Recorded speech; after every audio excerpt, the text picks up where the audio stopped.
Hello, everybody. Welcome back to another episode of Let's Talk SIM. I'm Susil, your host and a URL accounting and finance student. And I'm Christian, your co-host and an econ and finance student also from UOL. Hey, Christian, do you remember in the previous episode where we talked about job hunting and also how to make your LinkedIn profile stand out from others? Yes, I do remember actually, and there were a lot of things that we learned, but I'm sure it's even much more useful for you, right? Because correct me if I'm wrong, you're graduating or have graduated. So how's the job hunt going on? Still in the process of job hunting.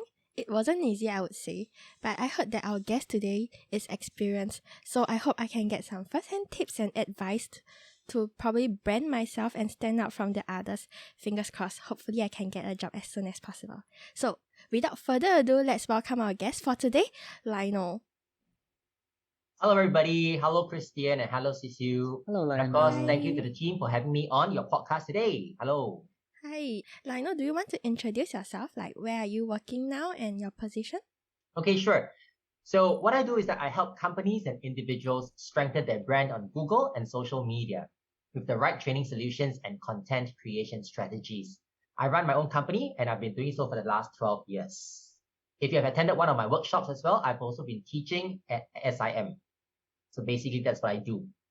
I see. Well, the highlight of today's topic, right, is LinkedIn. So, since you're super well versed in that area, right, could you kind of maybe explain to us what is LinkedIn? And can you briefly explain to us the purpose of the platform? Okay, sure. LinkedIn is basically, to many people, just another social media platform which you create and you use. But then if you pause and think about it, there are 5 benefits of why everybody should be on LinkedIn. Number 1, LinkedIn allows you to build connections and network professionally with practically anybody. It could be industry practitioners, HR recruiters, company directors. And let's be honest about it, these people were originally out of your league. But with LinkedIn, it has actually shortened the degrees of connection, which means that you can get connected with them directly. So that's the first good thing about LinkedIn. The second good thing about LinkedIn is that it gives you a platform to showcase professionally your profile, your expertise, your skills, and your recommendations. This helps to build trust with employers and recruiters when they view your platform and your profile. More importantly, it opens doors of opportunities. Thirdly, LinkedIn is the only social media platform that has a jobs bank. Yes, previously we have to search for jobs on other online portals or sites. But with LinkedIn, everything is within one family. You'll be surprised to find that schools, SMEs, MNCs, and even huge organizations advertise their jobs through LinkedIn. And with just one simple click, you don't even need to submit your resume. You're off for that job hunt. Fourth good tip about LinkedIn, why everybody should be on LinkedIn, is because LinkedIn is a great resource for you to gain intimate insights into any company, especially if you're researching for your interviews. Well, a company website is good, but a company website could be a little bit more PR inclined. With a LinkedIn corporate website or LinkedIn corporate profile, we're able to actually find out the latest developments and the happenings within that company, so that when we answer questions during the interview, we are more confident. And of course, the last reason why I can think everybody should be on LinkedIn is because if you get curated properly, which means if your profile is curated properly, your LinkedIn profile allows you to effortlessly build a powerful online brand. I have many social media platforms besides LinkedIn, other social media platforms, but LinkedIn is the one that is highly ranked in Google. So basically, that's my big 5 on why everybody should be on LinkedIn. So are you guys on LinkedIn yet? Yes, I am. And Yes. Okay, then we should get connected after this. Yes, we should. We definitely should. But like mine isn't super updated. So after hearing you say all of that, I feel like I should just update everything and try to make it as beautiful as possible, right? Well, But updating also is an art in itself because there are certain parts you should update first, and then of course there'll be things to do, things good to have. So we'll talk about that in the podcast as well, not to worry. It's super interesting what you said. Like, it's basically just another social media platform, except based on what you described, it's more geared towards professionals, right? So I'm sure being active on LinkedIn, establishing a presence is super important. Which actually brings me to the question for job seekers specifically, why is it so important to be active on LinkedIn? For job seekers in particular, it's important to be active on LinkedIn because LinkedIn allows you to have a voice. So besides showcasing your profile, you are able to post your thoughts, your videos, or any upcoming activities or polls even. So if you're active on LinkedIn, your prospective employer or HR practitioner can see that, hey, you have actually built a brand for yourself. You have a following. So perhaps you're a person who is known and people have heard of you before they even meet you in person. That's very important, especially if applying for jobs. I used to be an ex-HR interviewer, and we actually do our background research on candidates before we invite them down for interviews. So LinkedIn is a valuable resource for that. After hearing this, I realized that I really did not put much emphasis on LinkedIn. I guess probably it's time for me to do that. So like, how can I boost my chance of employment in LinkedIn to make it helpful and useful? Also the HR to like take a look at my profile. Okay, I believe you are hinting at wishing to be headhunted. Well, it's not impossible. In fact, some of my past learners from the workshops, they were headhunted by people simply by sprucing up their LinkedIn profile. So maybe what I can suggest is to work on 5 key areas for your LinkedIn. So I'll share more. The first is, of course, the professional headline. The professional headline is basically telling people who you're interested to serve or which target industry you wish to work in. So basically, I'm sure you've heard of the saying, if you serve everyone, you serve no one.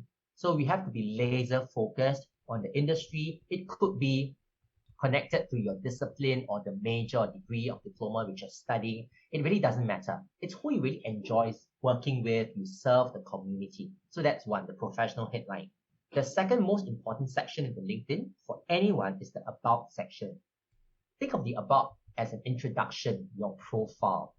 Who are you basically? So basically, who are you? What qualities do you possess?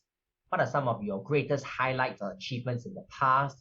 And the way forward would be, how do I contact you if I'm interested to talk to you for collaborations, internships, or even hire you? So a very useful guide which everybody can use is basically what I call the AIDA strategy to complete the profile section. So the about section or profile section for AIDA stands for awareness, interest, desire, and action. So in a nutshell, basically share your story. Why are you so passionate about this particular industry, this career, this field? That's number one. Number two, talk about your interest. Perhaps this interest was nurtured since your college days, your high school days, or your polytechnic days. And that's why you have ingrained in yourself this interest. Number three is a great overview of your past, your history, your expertise, your CCAs. If you have any awards or recognition, please include that as well. And lastly, action. You want to move your readers forward so that they can initiate contact with you or perhaps connect and follow with you. So an important resource would be, of course, your email. So besides the professional headline and the about section, I think there are 3 other sections which are worth focusing. The next would, of course, be your featured section. Think of the featured as a trailer. So basically, I would tend to want to watch a trailer before I decide if I want to catch the movie itself. So have a featured section, and a featured section is very, very useful because in LinkedIn, you can upload 3 types of different featured sections. The first is, of course, videos. Second would be photographs, and thirdly would be PDF copies of your PowerPoint slides or your speaker notes or anything you've done in the past. To give you a very simple example or case study which everybody can relate to, so many people claim that they are effective communicators. Oh, I speak well, no, I'm able to do this and that. So talk is cheap. If you're able to show people that you've demonstrated that quality, that's so much better. So a very good example would be to upload your YouTube video of you presenting in front of your class, for example. You giving a presentation to your classmates, to your lecturers, to your tutorial mates. So when you watch the video, you say, hey, she's really great at what she does, or he speaks really, really well. So a video provides the visual element. Of course, a picture speaks 1,000 words. So when you have photographs as well, it solidifies your, hey, I've been there, I've done that kind of credibility. And lastly would be PDF copies of perhaps your documents, your slides you've done in the past, especially if you're into design or media, anything like that, so that your prospective companies would know what kind of quality stuff you actually are able to produce. So there are two other sections which we should all focus on. The next would come as a big surprise to many people, but let me just pause and ask, hey, Christian and CCU, do you guys actually have your LinkedIn URL? Oh no. No. You know your LinkedIn URL is on the top left-hand corner, right, guys? Top left-hand corner, that's like the HTTPS, www. That's your LinkedIn URL. Yep, you have your LinkedIn URL, but many people forget to customize it. So maybe what you guys can do and our listeners can do out there is to remember to have a customized LinkedIn URL, because by default, the URL comes with alphanumeric numbers behind.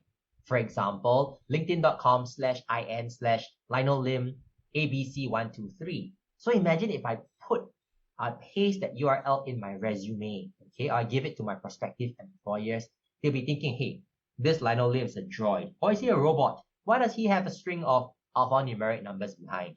So my advice is to remove that string of numbers behind, simply by customizing your URL.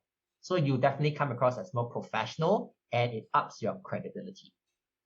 And lastly, of course, it's recommendations. Think of recommendations like testimonials. Well, we have been collecting testimonials all our lives. I'll be receiving testimonials all our lives from high school days, college days. So why don't you continue this notion of collecting recommendations? So who can give you recommendations? It would be anybody who are connected with you on LinkedIn. So you may ask, how do I even start collecting or initiating recommendations? You just have to ask. I know many of us are shy. Hey, what if I get turned down? But if you don't ask, the answer is, of course, no. With your recommendations, the person giving you the recommendation can attest to your ability, your strengths, your character, and this adds weight to your application, any job application. So to me, these are my top 5 must-have sections to complete in the LinkedIn first before you venture into the other parts. Well, I am learning a lot today. Customize your URL. I actually didn't know that. That's very interesting. It's really content that I never know and never knew about. Like, I actually want to know more, right? Because in terms of LinkedIn, obviously, this goes beyond just your profile. And out of all of the features that LinkedIn has, what is it that you should really focus on? Because there's content creation, there's networking, trying to establish connections. What should we really drill down on when we're talking about LinkedIn? Okay, good question, Christian. So if you ask me, I'll first and foremost focus on my profile. There's this saying which I really like. Known beats unknown. Who will want to connect with you if they don't know who you are and what you can offer? Imagine having a blank profile on your LinkedIn, or you have a LinkedIn which is not even updated, or which is just very Spartan. I'm sure nobody wants to connect with you. So first things first is, of course, my friends out there, remember to do up your profile. Just do up the 5 parts I mentioned earlier. Then, of course, once you are done up with your profile, you become slightly known to your community, to your network. That's where you create content, because content is king. People need to know that you're not just another pretty face or empty vessel, and basically you have things to contribute to your community. If your content is good, the follower count will increase, and slowly it may even go viral. Lastly, will be networking. Okay, this is what I think. Because it's not what you know, it's who knows you. When you plant a seed, you can grow a tree.